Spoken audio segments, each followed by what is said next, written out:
Assalaamu alaykum warahmatullahi wabarakatuhu. Ashama akkam jirtu hordoftoota keenyaa Sooretti YouTube. Egaa viidiyoon koo hadhaa nyaata laaqanaaf yookaan immoo irbaataaf ta'uun isiniif qabadhee dhufe na faana tura. Egaa wanti nu barbaachisu foon handaaqoo miicamee paper toweliidhaan akkanatti gogsinaa bisaansaa keessa jiraachuusaa waan hin barbaanneef.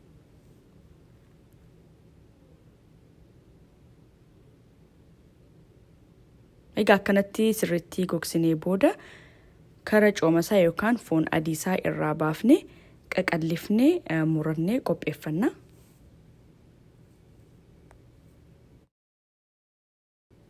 Ani kanan fayyadamee chicken breastidha.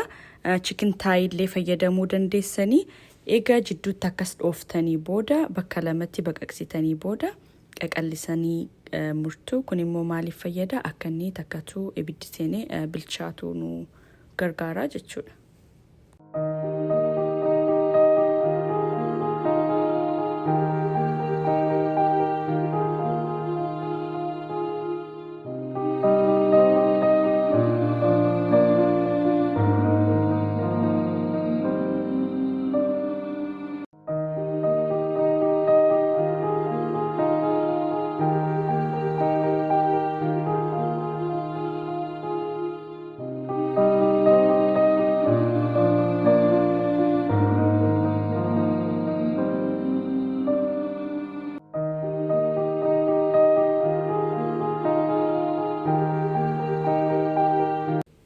Foon handaaqoo kana maarineet gochuuf kuyyisni yookaan spicy nu barbaachisu kamuunii daakamee fallaana shorbaa tokko, barbaree ka tumame kan hin daakamin fallaana shaahii tokko, ija dimbilaalaa daakamee fallaana shorbaa tokko, ogiyoo fallaana shaahii tokko, qarafaa fallaana shaahii tokko, qurunfudii fallaana shaahii walakkaa, daakuu shunkurtii fi daakuu qullubbii adii fallaana shorbaa tokko, itittuu yookaan yogurtii fallaana shorbaa lama, zayital zayituun fallaana shorbaa lama fi fallaana shorbaa tokko vinegarii itti naqna.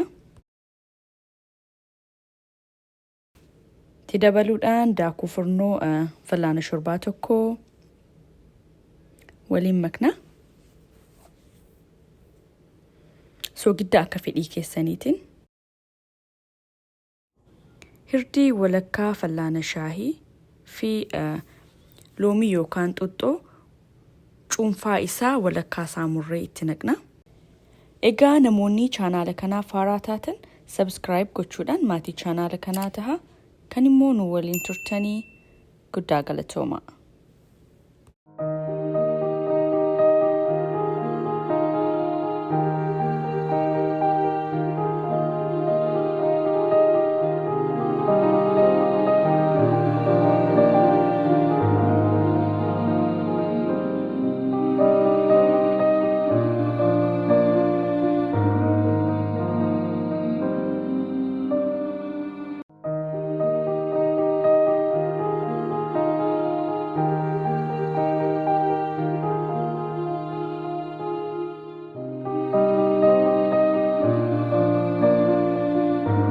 Eega sirriitti akkanatti waliin maknee booda halkan tokkoof yookaan yoo bicatee sa'a 3f keddaanee firiija kaahuu qabna.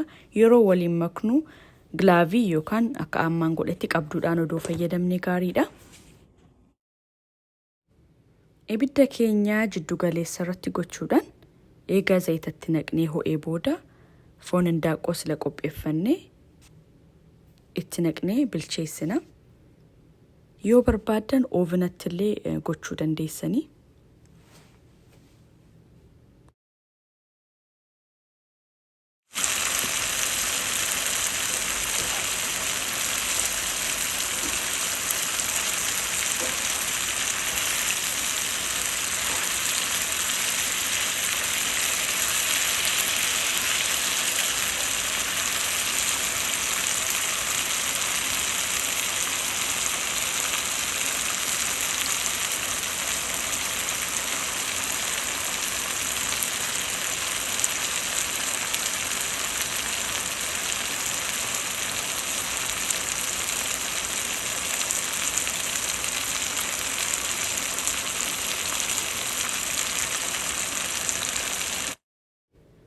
qullubbiif jinjibila daakamee fal'aana shorbaa tokko.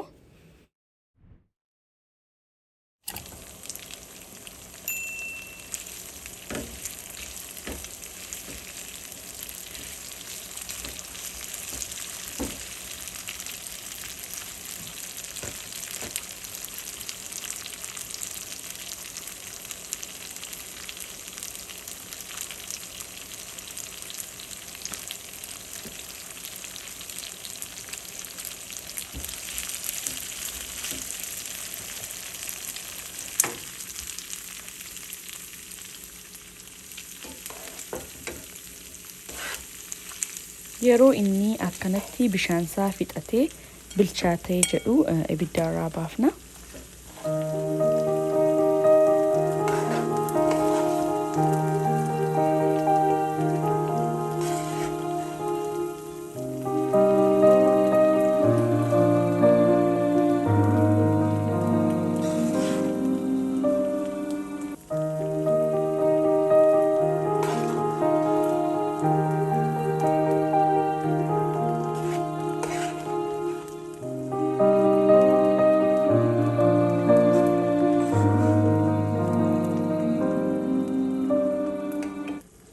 Burrito yookaan shaworma kana maruudhaaf pita bread yookaan qixxaa akkaan amma fayyadamaaru kana nu barbaachisa.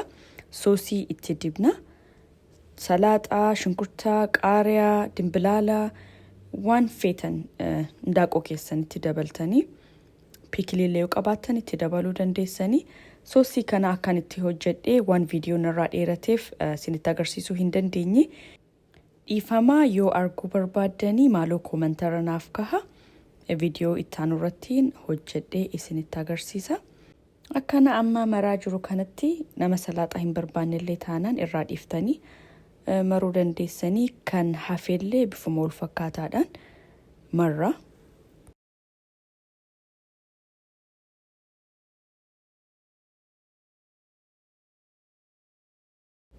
Bifa akkanaatiin illee muruu dandeenya. Qixxaa keenya gamtokkeedhaan ni murra. Soosii keenya itti dibna. Akkanatti dadachaasuudhaan sanaan booda ibiddarra daqiiqaa muraasaaf akka chiiziin keenya wal qabuuf ibiddarra keenya